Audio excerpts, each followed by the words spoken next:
This new Facebook ads campaign strategy is completely revolutionizing the way I run ads as a media buyer with over 7 figures in monthly ad spend for both disruptors and household names alike. In this video, we are talking Advantage Plus shopping, what it is, how it works, my results from testing it, and why I am so excited about it, and you should be too. Let's jump right in. So first off, what even is Advantage Plus shopping? So to help clear any confusion, Advantage Plus shopping is completely different from Advantage Plus creative, Advantage Plus placements, Advantage campaign budgets, all that jazz. Facebook is renaming all of the old Power 5 and just adding Advantage to the beginning of it. So for example, campaign budget optimization, CBO, is now called Advantage Campaign Budget. Meanwhile, Advantage Plus shopping is actually completely net new. This is Facebook's first major product rollout since iOS 14. It is a completely new campaign type and algorithm that basically just combines all of Facebook's e-commerce best practices and everything we already know works post iOS 14 in one new clean campaign structure. Facebook decided instead of trying to fix the old algorithm after iOS 14, let's just start from scratch and create a new one with these limitations in mind. And because it is a net new algorithm that works completely differently, this also means that you'll also likely be able to hit net new prospects who you might not have been able to reach as effectively with the old algorithm. Diving in a bit deeper though, it's a new, more hands-off campaign type that only houses one ad set max per Advantage Plus shopping campaign. You can only target broad audiences, no interests, no lookalikes, none of that kind of stuff. It uses automatic placements or Advantage Plus placements, whatever you want to call it. It automatically uses the highest volume bidding strategy, and it does not allow you to add any exclusions. It does, however, let you dictate your existing customer base at the account level, which is pretty new. We've never really seen anything like this before. And then it also allows you to break down performance by new versus existing customers. And then from there, if you do want to set a budget cap for the amount of your budget actively going towards existing audiences, you can also do that. Now, obviously, Facebook isn't checking that this is actually your existing customer base. So theoretically, you could actually set this existing customer list to whatever you want, right? And set a budget split that way. So you could set it to something like retargeting audiences if you wanted, like website visitors or social engagers. But at the end of the day, it was built to differentiate between new versus existing customers, but do with that info what you will. Now, the other big piece of the puzzle here is that it lets you upload up to 150 ads at once within the same ad set, while allowing you to utilize both catalog objective dynamic product ads, or DPAs, alongside regular static images and videos, all within the exact same ad set, which is enormous. We've never been able to do that before until now.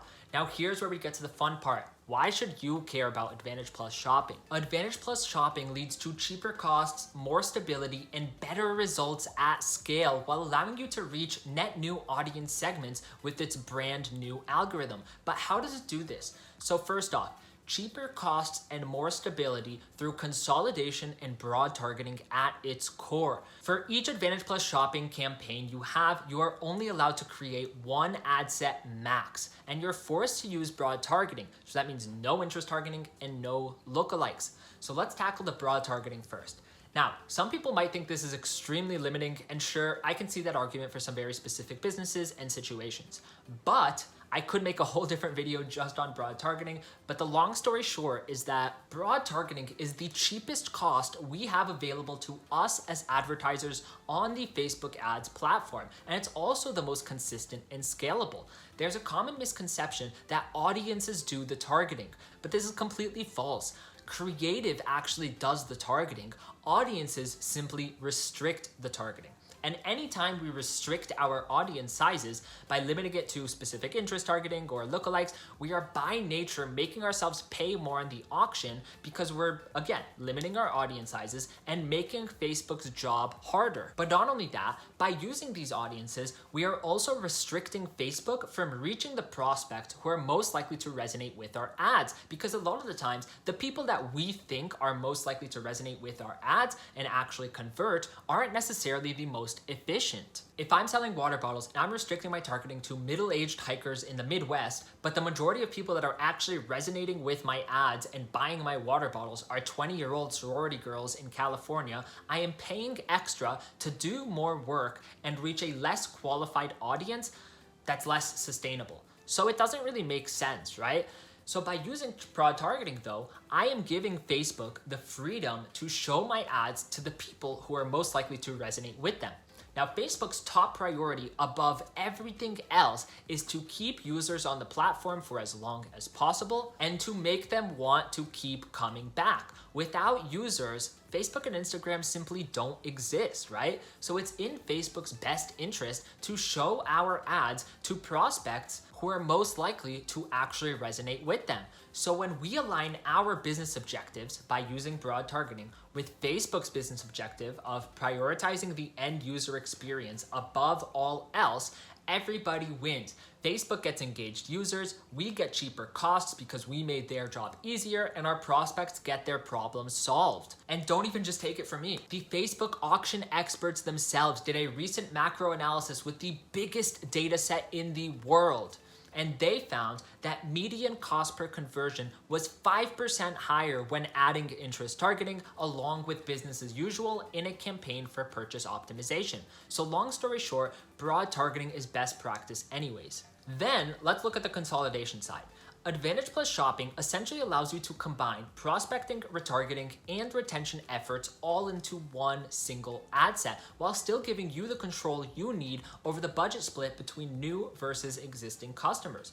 So essentially, we get the best of both worlds here, where we aren't segmenting our ad sets and we're consolidating. So we're giving each of those ad sets more signal and more data because we have more data in less places, right? It's not as spread out, and we're able to get out of learning phase as fast as possible, while still getting the control we need to restrict Facebook from just exclusively going after previous customers because they're typically the easiest to convert. Now, by utilizing these, we are also essentially eliminating audience overlap, which is when different ad sets are targeting the same audience and thus competing with each other in the auction, and we're also eliminating limited audience sizes, thus giving us the lowest costs available to us as advertisers, while still giving our ad sets the most amount of signal possible to optimize against to help the machine learning algorithm improve your results faster. So instead of trying to fight against the machine, we are working hand in hand with the algorithm. Now lastly, Advantage Plus Shopping allows you to streamline ad delivery and create a more personalized user journey to help avoid creative fatigue at scale. And it does this through, first off, allowing you to upload up to 150 ads at once. In old ad sets, you could only do 50 max, while allowing you to use both catalog objective dynamic product ads alongside regular videos and statics within the exact same ad set. Beforehand, we were forced to break out these optimizations into completely different campaigns, right? We had to have one for DABA, we had one for Dart, one for regular conversion optimization. It was a mess, right? We had to split our budget in so many different places. But now, not only can Facebook now fluidly move budget between these tactics because they're within the same ad set, but it then is also able to see the entire consumer journey within a single ad set. So it's able to see which ads are contributing to the success of your top performers and optimize your spend to avoid creative fatigue and create a more personalized experience for your prospects. So quick recap, why is Advantage Plus Shopping so good? The new algorithm was built with signal loss in mind, so it's built for a post-iOS14 world, and thus it helps you reach net new audiences that you might not have been able to reach as effectively with your old setup. Second off, it leads to cheaper costs and more stability through consolidation, broad targeting, and automatic placements. And then lastly, it leads to less creative fatigue and a more personalized user journey by allowing you to upload up to 150 ads at once while giving you the ability to utilize both catalog objective dynamic product ads alongside regular statics and videos within the exact same ad set. And all of this leads to better performance. But again, don't just take it from me. From Facebook themselves, they found that Advantage Plus Shopping campaigns drove 17% lower CPAs and 32% higher ROAS when compared to business as usual. And across our agency, we're seeing an average of 26% lower CPAs and an average of 58% higher ROAS. Now for one of my clients, I'm currently seeing almost 3 times higher ROAS on Advantage Plus shopping compared to business as usual. And in a lot of the accounts that I'm currently testing this on, we are seeing Facebook optimize towards different genders and age ranges, which is extremely important as you're trying to scale. Now let's go into how we set this up, and then we can talk about some best practices to keep in mind if you're gonna go ahead and launch Advantage Plus shopping campaigns for yourself. Now let's jump into Ads Manager. We can see how this all actually looks in platform and how you can set it up yourself. So first off, click Create, then scroll down and click Sales or click Conversions if you have the old interface, and then hit Continue. Now, if it takes you to this screen, then congrats, you have access. If instead though it takes you straight to the ad set level, then unfortunately you don't have access yet. Just keep checking back, you'll eventually get it. But if you do have access, just make sure you hit Advantage Plus Shopping Campaign and hit Continue. Now you'll see something that looks like this. So you can click See All Preset Settings and you'll see everything that we talked about today. Highest volume bidding strategy, Advantage Plus placements or automatic placements, and automatically going towards conversions. Now if we scroll down, the first thing that we can see is the country level targeting. Unfortunately, right now it only lets you target by country, not by state, city, anything like that. Now this is something that they said they will update eventually, but in the meantime, you currently only can target by country. And if we scroll down, this is where we set our audience type breakdown by new versus existing customers. So what you'll do is you'll click Go to Account Settings right here, and it'll open a separate tab. So when you get to the screen, just scroll down, and at the bottom right corner here, you'll see Advantage Plus Shopping Campaigns. So this is where you'll want to either search your existing custom audiences to find a list of existing customers or upload your own. I would recommend you do both pixel level purchasers and upload your own custom audience list of existing customers just so that you have both of them covered. If you don't already have these audiences saved, what you'll do is you'll just hit Create, Website, Next, obviously choose your pixel, change the event to purchase, change the retention window to as high as possible. I'm just going to do 180, and then just name it 180-day pixel purchasers. Click Create Audience, and your custom audience was created. So now you can click Done, Confirm. You'll see changes saved. Now we'll go back to the old screen, and we'll see that new audience that we just made in the audience type breakdown.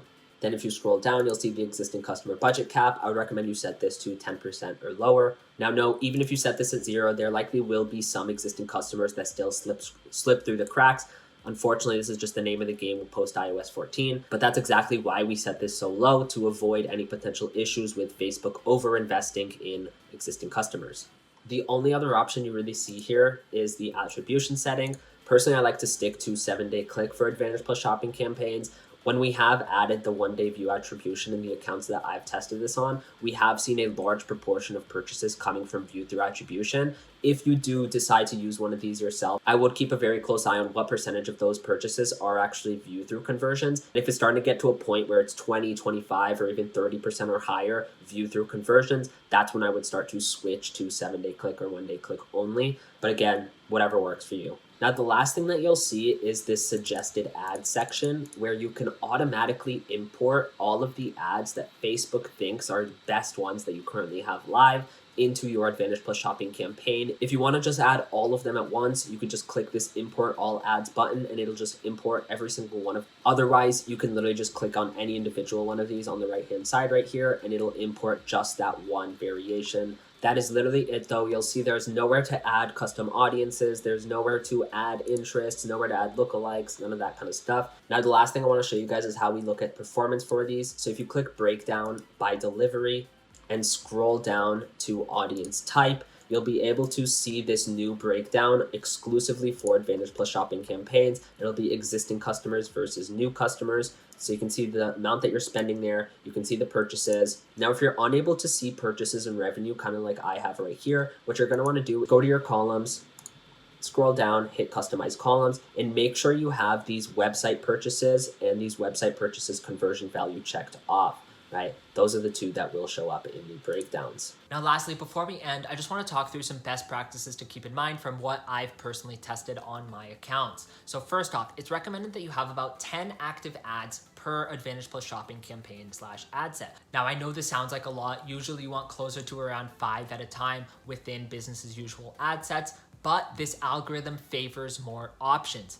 It's also recommended to avoid having the same creative multiple times, just with different copy or different landing pages. Each of your 10-ish ads should utilize unique creatives. And with your creatives, it's recommended to mix and match different formats, so make sure you have statics, videos, GIFs, DPAs, collections, all that kind of stuff. Now do note from my testing, if you do throw in DPAs, they will likely take a large portion of spend, so keep a really close eye on it, especially if you don't typically see success with DPAs, you might want to start without it. Moving on, I personally like to keep my existing customer percentage split relatively low, so for my accounts, I'm currently using between a 5 to 10% budget cap towards existing customers, with the remaining 90 to 95% going towards net new customer acquisition. Hope you guys learned something new today. If you did, please make sure to like, comment, subscribe. Let me know if you have any questions. Let me know if there's anything else you guys want to see or learn. And I hope you guys have a great rest of your day. Enjoy.